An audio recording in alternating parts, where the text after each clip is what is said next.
नमस्कार प्रिय साथियों, जैसा कि हम सभी जानते हैं कि आने वाला पर्व होली है। सर्वप्रथम मेरी तरफ से आप सभी को होली की हार्दिक शुभकामनाएं।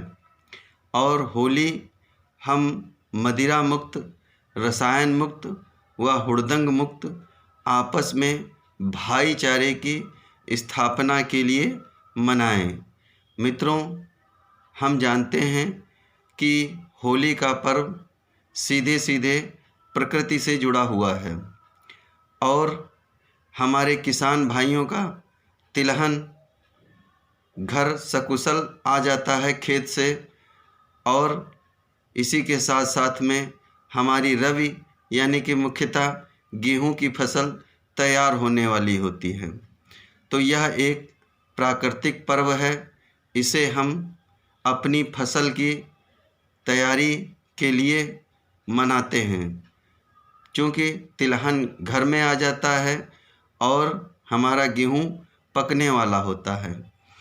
और इसी हर्ष और उल्लास में हम लोग कृषक भाई सभी मिलकर अपनी फसल की तैयारी का जो उन्हें परिश्रम का फल कुछ तिलहन के रूप में मिल चुका होता है और गेहूं के रूप में मिलने वाला होता है, तो इसी खुशी में हम यह पर्व मनाते हैं। इसीलिए देखो मित्रों, इसमें क्या है, हम विभिन्न पकवान बनाते हैं जो तिलहन में निकाले जाते हैं, तेल में तैयार किए जाते हैं। उसके पीछे यही तर्क है।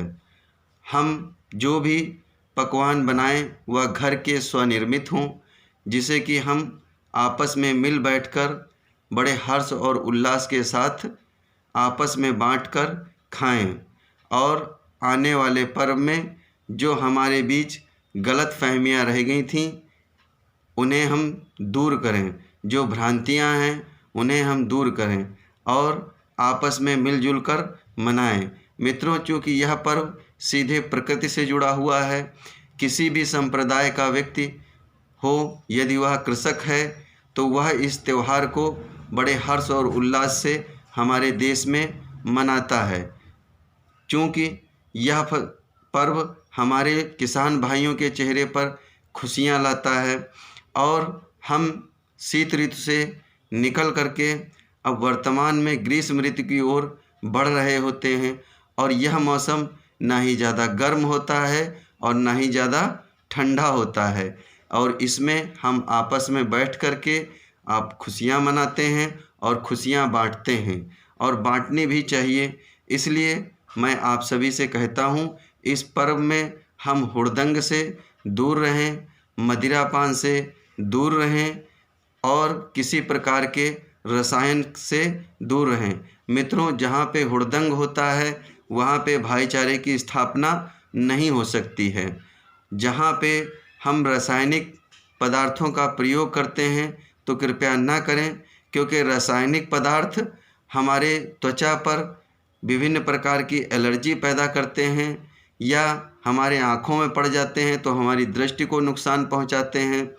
और मदिरा जहाँ पर होती है वहाँ पर झगड़ा होता है, क्योंकि यह तीनों तत्व हमारे पर्व के बिल्कुल विपरीत हो जाते हैं। हम अपना पर्व भाईचारे के लिए मना रहे हैं, लेकिन ये जहाँ पे मैंने अपने पूर्व में भी एक वीडियो में कहा है, जहाँ पे मदिरापान होएगा, जहाँ पे हुड़दंग होएगा और जहाँ पे अश्लील फूहड़ गान व नृत्य होएगा, वहाँ पर भाईचारे की स्थापना नहीं हो सकती, वहाँ पर विवाद ही विवाद होएगा।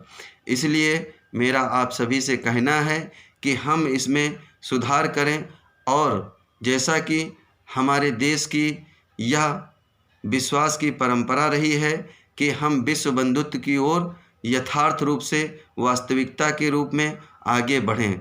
इसलिए मैं ये कहना चाहता हूँ आप सभी से, हम अपने इस होली के पर्व को बड़ी ही सादगी व सामान्य, सरल व सहज तथा मानवीय एवं प्राकृतिक रूप से मनाएं, खुशियाँ मनाएं, खुशियाँ बांटें और आपस की भ्रांतियाँ दूर करें, गलत फहमियाँ दूर करें, एक दूसरे के साथ गले मिलें और एक दूसरे का आदर सम्मान करें, परस्पर हम बंधुत्व की स्थापना करें और हम लोगों में भाईचारा हमेशा बना रहे।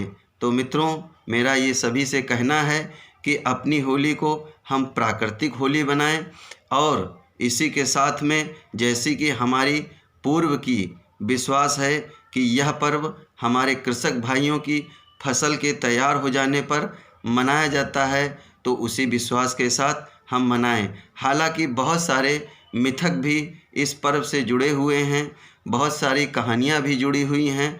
वह जो लोग हैं उस विश्वास को लेकर के अपने अपने तर्क प्रस्तुत करते हैं, किंतु वास्तविकता यही है कि जब हमारी तिलहन तैयार होकर के सकुशल घर पहुंच जाता है और रबी की फसल हमारी कटने वाली होती है, क्योंकि उसमें हमें आपस में मिल करके कार्य करना होता है। रबी की फसल में किसान भाई आपस में अपनी फसल को काटते हैं, एक दूसरे का सहयोग करते हैं और उसमें भाईचारे की ज़रूरत होती है। तो इसका यही निष्कर्ष निकलता है मित्रों कि हम अपने भाईचारे को हमेशा बरकरार रखें, क्योंकि सहयोग से बहुत बहुत बड़े बड़े कार्य हो जाते हैं।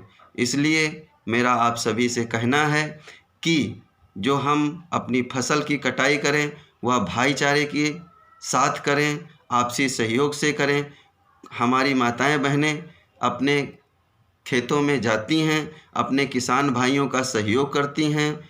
कोई फसल काटता है तो कोई बोझा बांधता है और कोई उसे थ्रेसर में लगाता है, तो नीचे अन्न हमें कोई इकट्ठा करता है। तो इस प्रकार हमारा बंधुत्व बनता है और हमारी रबी की फसल भी सकुशल हमारे घर पहुंच जाती है। तो ये मित्रों एक भाईचारे का प्रतीक होता है और इस भाईचारे को हम आपस में बना करके रखें, ये हमारा आपका दायित्व है और इस दायित्व का निर्वहन हम पूरी निष्ठा व कर्मठता के साथ करें। और मेरी हार्दिक शुभकामनाएं आपके साथ में हैं। आपको होली की बहुत ढेर सारी शुभकामनाएं। आपको बहुत बहुत साधुवाद। और अपने बच्चों के साथ, परिवार वालों के साथ हम सब मिलजुल कर होली मनाएं।